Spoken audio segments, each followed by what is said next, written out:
How do you motivate your staff to care about this stuff? I don't know. Have you ever said you're smart and I value your opinion to a server? I think a lot of us, forget to do that. And I understand why, but I think there is so much to be said for just recognizing you're a person. You must have opinions on the work that you do every single day. So let's talk about it.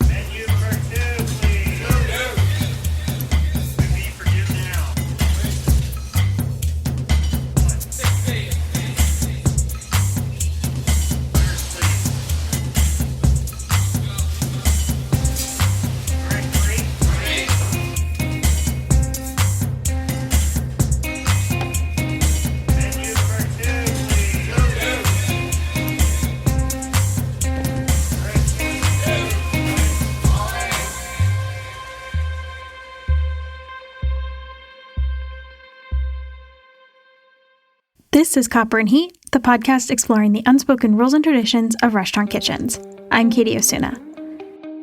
Guess what? This is the last story in our second season, and it's a two-parter. Back in November, we released this season and called it Overhead. We wanted to talk about all these economic and financial challenges affecting restaurant owners and workers. We've covered quite a few topics related to that, like immigration regulations, tipping, delivery services, and a whole lot of others. The underlying theme has always been the systemic issues that have long been the base for our industry. Over the last few years, the cracks in the system have started to show more as workers and owners do the work to bring them to the surface. And in the last couple months with the COVID-19 pandemic, I feel like the cracks have become like that scene in whatever superhero movie where the entire ground opens up and swallows people whole. I think I can say this is the most challenging crisis the industry has had to go through collectively, at least in a really long time. But we'll make it through. I know we will. It's not going to look the same as it did before, we know that for sure, which is really scary, depressing, and overwhelming. But it's also an opportunity. As industry folks, we're no stranger to challenge. The fact that night after night we get pummeled and keep coming back is what makes us us. We are deep in the weeds right now, but I know that we can come out of it ready to make the new iteration of our industry even better for everyone involved. Like I said earlier, there are already a lot of restaurateurs and workers that have been doing the work before the crisis hit. Today, we're sharing the story of a restaurant that has been doing this. We started reporting the story way back in August of 2019, and it's developed quite a bit over the last few months. It's about a different approach to managing a restaurant than what I have seen at any of my past kitchen jobs. And at this time in history, when the industry is facing the seemingly impossible task of thinking about how to get back to business, it's more important than ever to shed light on different approaches to running that business. So this last story is a two-parter, and we're talking about Mei Mei restaurant in Boston with Chef Irene Li. We have part 1 for you today, and part 2 will be in your feed later this week.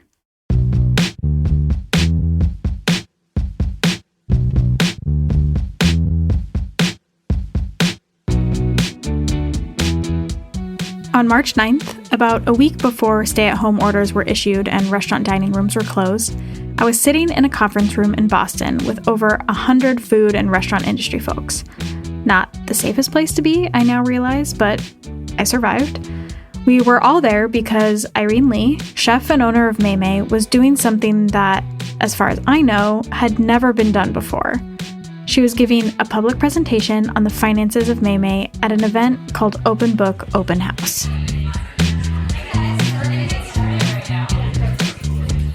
We have some tape from the event throughout the episode, though the audio quality isn't the best. The event was just so great we couldn't not share some of it. Mei Mei started as a food truck in 2012 with Irene and her brother and sister. Irene, who has always been interested in social justice issues, saw the industry as ripe with opportunity for making change. The initial focus was on sustainable local sourcing of ingredients, which we'll talk a little bit more about later. But she soon realized, I was really proud of our program and all the farms we worked with, but I had learned about another problem in food, a bigger, stickier, scarier problem that I didn't know how to tackle, and that problem was around jobs. So turned my efforts to considering how we might turn working at Mei Mei into a real job. We worked really hard to add benefits and improve employment. In 2017, when we started doing open book management, we created paid opportunities for our staff to learn about business and finance, and we started sharing our numbers with them. So, in this episode, we're going to learn a little bit more about this open book management and break down the finances at Mei Mei Restaurant. You've already heard a little bit from Irene. My name is Irene Li, and I am the co-founder and owner of Mei Mei Restaurant here in Boston, Massachusetts.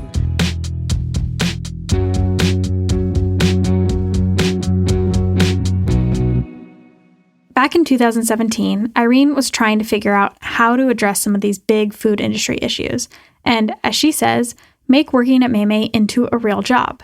And kind of by accident, at the same time, we were also trying to poach this amazing young woman from a neighboring business, and we thought that Mei Mei was a great fit for her. She was super into farming, and we kind of thought we had sealed the deal. We made her the offer, and then she said, I would love to come work for you, but at my job, I have this incredible opportunity to help run the business, and I'm going to get a payout at the end of the year, so I can't leave. And so I think for us, we were kind of like, well, if we can't have you, maybe we can have that program that's keeping you there. And so that's actually how we first found out about Rethink and felt like, oh, these guys really get it. And so we signed on with them pretty much right away. The program that they wanted to have was open book management, and that's what Rethink was all about.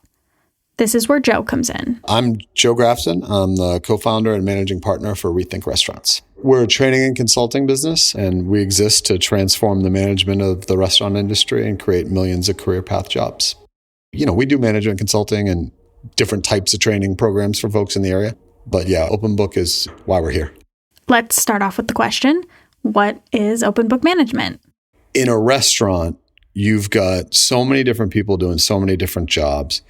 What would it be like if they actually understood how that business functioned as a business, how their job fit into that business performing, and had a reason to participate in the effective running of that business, and give them an opportunity to be a voice? Essential to open book management is understanding the profit and loss statement, or the P&L. At its most basic, all the money in minus all the money out, and whatever you have left over is profit or loss. So it is the scorecard for business health. It tells us how profitable or not operations are. Joe makes it sound really simple, but these P&Ls can be really, really hefty, with lines and lines and lines of different expenses and sources of revenue. And in traditional business models, only a select few managers have access to the whole thing. Even then, some business owners don't have the time or know-how to really dig into the finances. Here's Irene. In the past, between 2013 and 2017, we definitely looked at P&Ls, but I'm not sure that they meant all that much to us, and we definitely weren't doing it regularly enough to see the impacts of the decisions that we had made. So the first time I really dug into the P&L, I think my initial thought was, oh my gosh, now I understand why we're paying our accountant so much, because there's so many lines and there's so much detail that goes into it. With open book management, the goal is to get not only owners and managers understanding how to read the P&L, but to get frontline staff understanding and participating in changes to make the business run better. The key here is that the staff are part of making the business successful.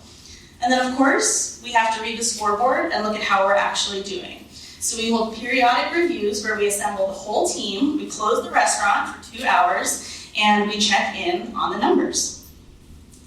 So the central part of the period review is looking at the P&L. P&L helps us understand how we're doing, and it helps us plan. It's like checking the score in the middle of the game to make sure you don't screw it all up in the second half. That sounds like sports, right? So when we fill out our P&L, we like to start with the good news, which is revenue. So in 2019, Mei Mei did $1,220,000 in revenue. So I'm a millionaire, right? Not exactly, right? Don't forget, we have bills to pay. You might have heard this ratio before. 30% cost of goods sold, 30% direct labor, 30% overheads, and then 10% profit. According to traditional restaurant financial knowledge, these are the gold benchmarks of expenses and profit. But over the last several years, as the labor market has tightened, employers have had to make changes to pay people more and offer more benefits, which is great. We want that. But that means that money has to come from somewhere else. So more modern benchmarks look a little different. More like 25% COGS, 35% direct labor, 30% overhead, and 10% net profit. And in reality, it's really, really hard to hit those numbers. So to understand how finances at a small restaurant like Mei Mei look, Irene and Joe are going to take us through each of those general categories, like they did at the Open Book Open House. And the very unfortunate reality, as many of you in here know, is that the odds are really stacked against us. Over the course of a year, most restaurants will use about 90% of the money they make to cover their costs. We were taught to think of 10% as a healthy profit margin for a restaurant business. But the reality is that the average profit margin for an independent restaurant is much closer to 4 to 6%. And so this is hard work, right? And it's even harder when you would like to raise the bar, when you'd like to have higher standards. And as I think a lot of people in this room also know, it can be a little bit lonely. But our open book program at Mei Mei has helped me feel a little bit less alone, because it's like we're part of a club, and everybody in the club knows how big the challenges are, and they still want to make things better. And so tonight, I welcome you to the club. Thank you so much.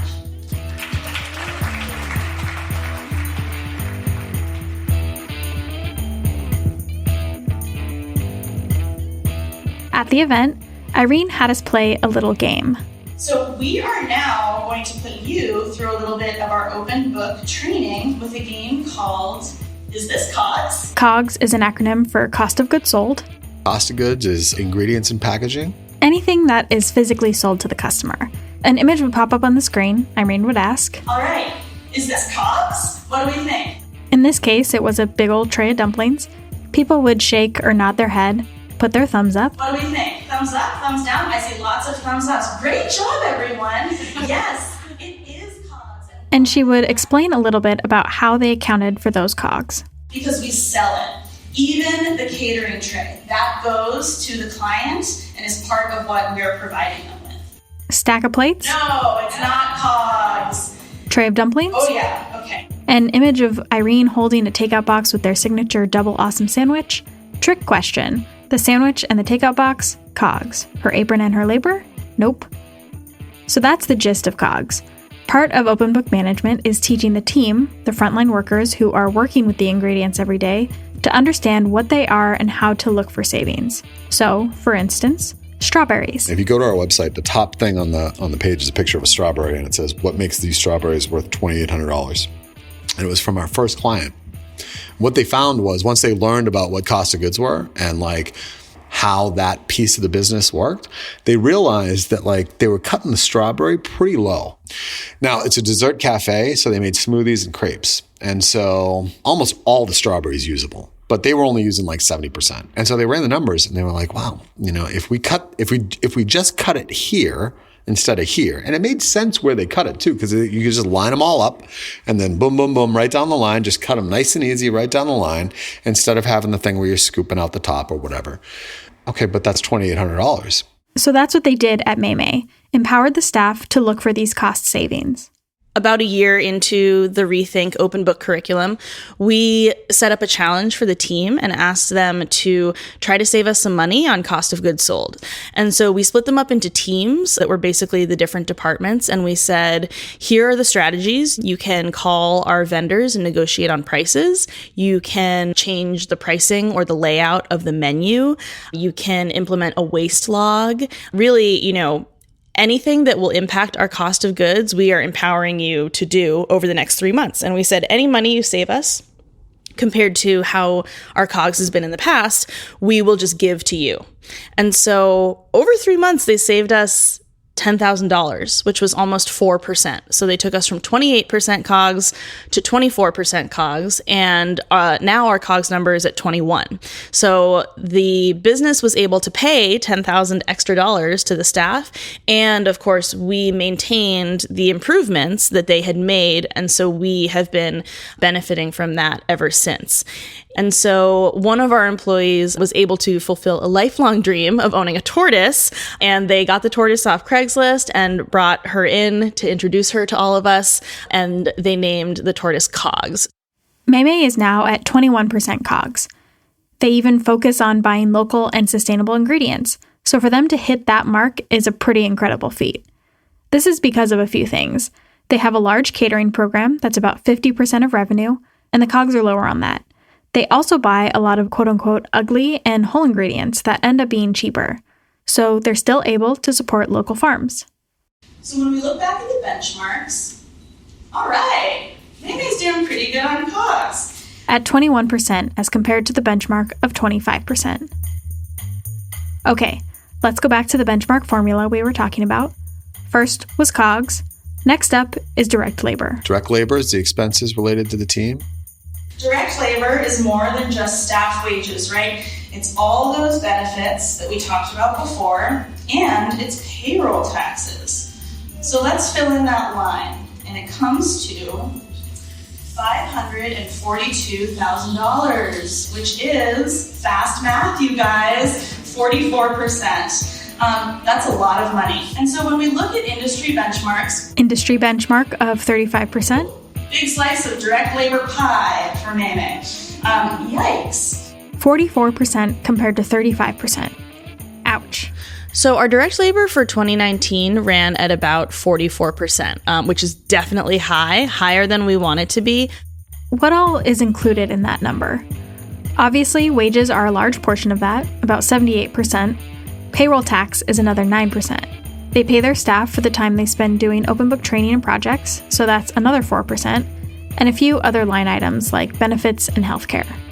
But of course, that is an area where we feel like if we are overpaying, it's probably in line with our values. So if we were to take away health insurance and other benefits and wages for people working on open book management projects, that would have brought us a little bit more in line, right? But of course, we want those things. Mei Mei is at the extreme of a national trend. Labor costs are going up, hence why the modern benchmark is higher than it used to be. There was a stat I was reading about the Cheesecake Factory. Okay, and think what you will about the Cheesecake Factory. They run a great operation. Their labor went from 31 to 32% to 35 to 36% of total revenue over the last 5 years. And if they're having that problem, how is an independent, who's making probably less than, 1% of their annual revenue supposed to cope? Employers everywhere are trying all sorts of things to keep people around, including higher wages, increased benefits, and so on. But they still have to keep the labor expense in check. But the point of open book management is not just for owners and employers to be thinking about how to save money in the labor department. It's for everybody to be involved in that conversation. They may not love it, but I think people certainly understand it better when you share the numbers, right? So it's like so much of what we talk about, well, why do I have to use the portion scoop? Well, why do I have to worry about when I punch in and clock out? Well, why can't I get overtime? It's all in the P&L. Here it is. This is why. Because labor is at 43% and we needed to be at 38 to hit our plan. If you can have that kind of conversation with people, I'm not saying it solves it all. I think people ultimately will still prioritize their own safety and physical well-being first. And if they're depending on that money, it's a hard conversation.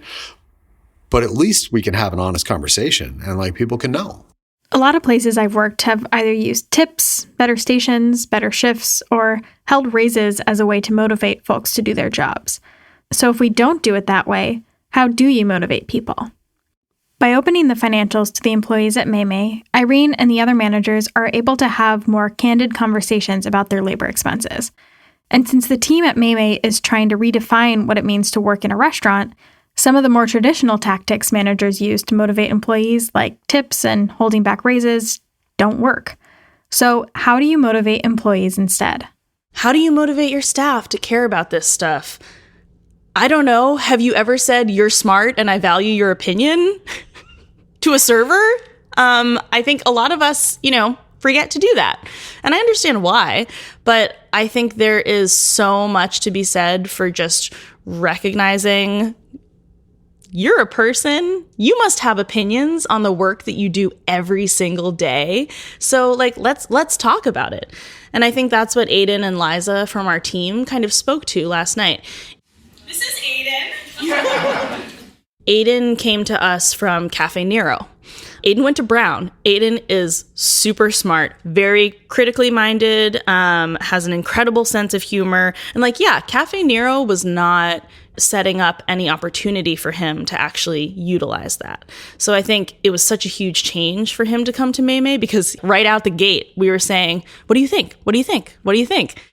When I first started at Mei Mei, one of the coolest things about it was the fact that they asked me what I thought about the business. And early on, it was a really scary and intimidating thing because I didn't know anything. And I was like, please stop asking me about this. I'm going to mess the business up. I just want to work in the front of house. but now having done this for a year, 2.5, 3, it really matters. And it makes a difference. And it makes a difference, I think, in how we treat each other, how we think about the business, and how much I enjoy showing up to work.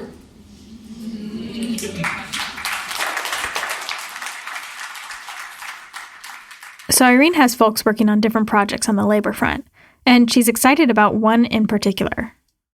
The project I am most excited about is probably going to be like the least profitable one, but it's more about saving on the cost side. So we actually started calculating the cost of training someone from start to finish, and it's a few $1,000s. So that's not nothing, right? So we've been looking at these more kind of tangible numbers with regards to employment and training.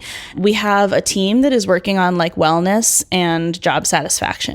I guess what I love most about this initiative is that it's really keeping me honest in a lot of ways, because there's so many things that I could say like, oh yeah, I want retirement, and then totally lose track of because it's not at top of mind. It's not a revenue generator per se. So I'm thrilled that there's a team that really wants to be working on this. All these labor initiatives that they're doing at Mei Mei really seem to be working. Nationwide, the average turnover rate in restaurants is 73%. It's outrageous. But at Mei Mei, we've calculated our turnover rate to be about 19%. To calculate turnover, you basically take the number of employees that have left over the course of a year and divide it by the average number of employees it takes to fully staff your restaurant. Multiply it by 100 and you get the turnover rate. Let's do a quick math example. Let's say on average over the course of the year, your restaurant needs 25 employees to keep it running. And over the course of that same year, 9 employees leave. Divide 9 by 25, you get 0.36. Multiply that by 100, and you get 36%. That's like half of the national average. Mei Mei is at 19%, which is really, really low. I think for me, the number that is even more meaningful is the tenure number. So when we take the average tenure of all 25 employees, including the ones who started like 2 weeks ago, our average is a little over 2.5 years. You know, for us, we know that compensation is just one part of the puzzle. Workplace culture, relationships to other employees and to your boss, like all of those things make a job livable. And I think that key for a lot of Mei Mei team members is that they just want a job they're really proud of. I have seen time and time again that the best performance comes not because people are paid well, not because people have XYZ title, but because they believe in what they're doing and they understand that it's a part of something important. Bringing people in and educating them about what the costs are and how their job affects it, it also gives them a measure of pride to say like, oh, I did that. I made that change. I made that suggestion. I put that thing on the menu. I got that expense reduced. That's a level of fulfillment, achievement, pride in a restaurant job that we're looking for. You feel like you're part of something bigger, even if that something bigger is just within the 4 walls of the restaurant or the restaurant group. Like I'm contributing to something bigger and I'm valuable as a person, not just as a thing that does a task.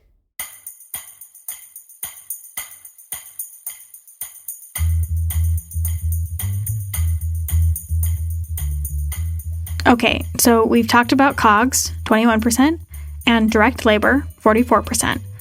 Last expense category in the formula is overheads. Overheads is everything else. It's marketing, it's licenses, it's professional fees, it's telephones. The term comes from what's over your head, the roof and the lights and, all the things in the space.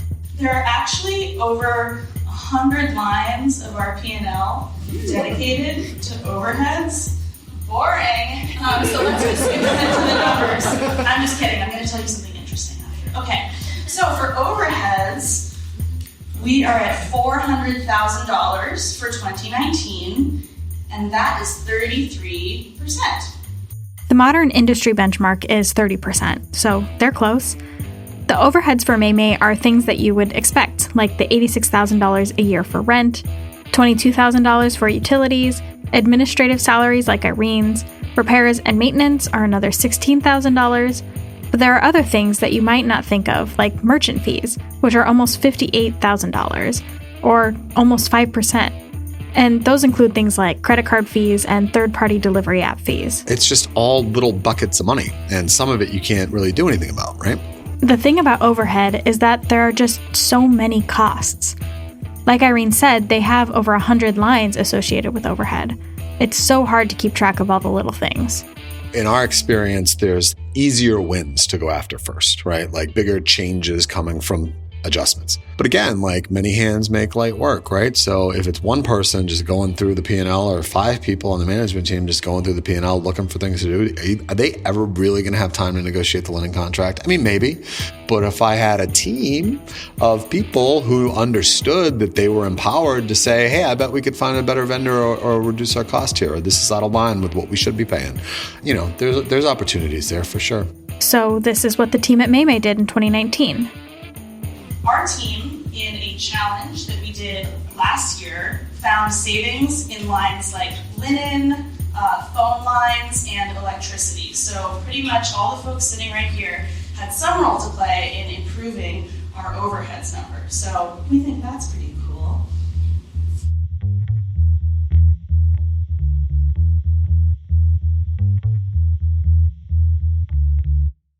Back at the Open Book Open House event, a quick recap.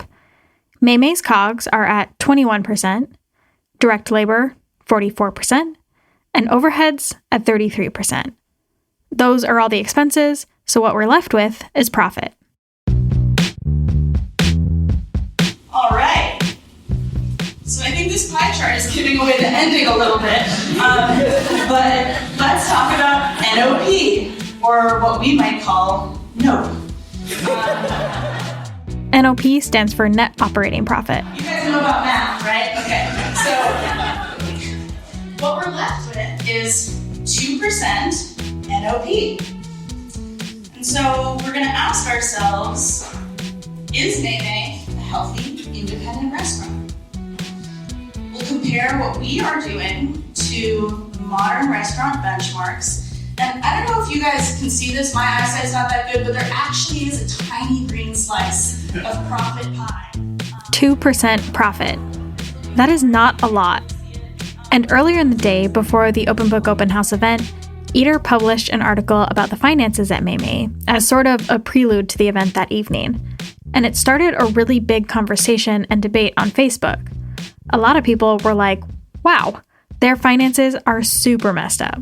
It's probably worth sharing that, my confidence and my sense of self is like all over the map all the time. I have days where I'm so proud of what we do and I'm like, wow, like health insurance, transit benefits, Mei Mei is amazing. And then the next day I will be like, I hate myself. I hate this industry. As long as I'm kind of evening out to be somewhere in the middle where I can say, I am really proud of myself and I am really proud of this business and I have to keep doing things to make this business better. If I can hold those two thoughts in my like tiny reptile brain at once, then I can usually get through the day. But it's hard to have both of those feelings so strongly. I think that what I love is that my employees push me. And I don't know that the industry is pushing me, but they are.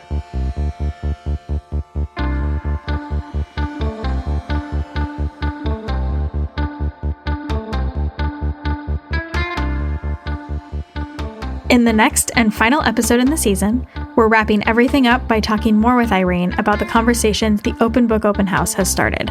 And as we're weathering one of the biggest crises in the restaurant industry, how do we continue these conversations moving forward? Of course, we'd like you to be part of these conversations. And I don't know about you, but I'd love to hear some good news. So, if you've heard about someone in the industry doing something really great right now, record a voice memo and send it our way. It could be things like a really interesting pivot that the restaurant you work for has done to keep people employed, or maybe you have a friend that has been super supportive and done something really nice for you that you'd just like to shout out.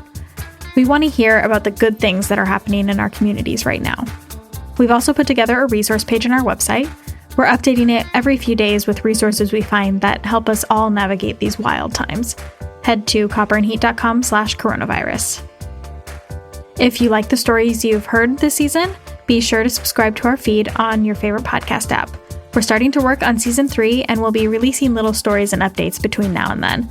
Also, reviews are a huge help for us.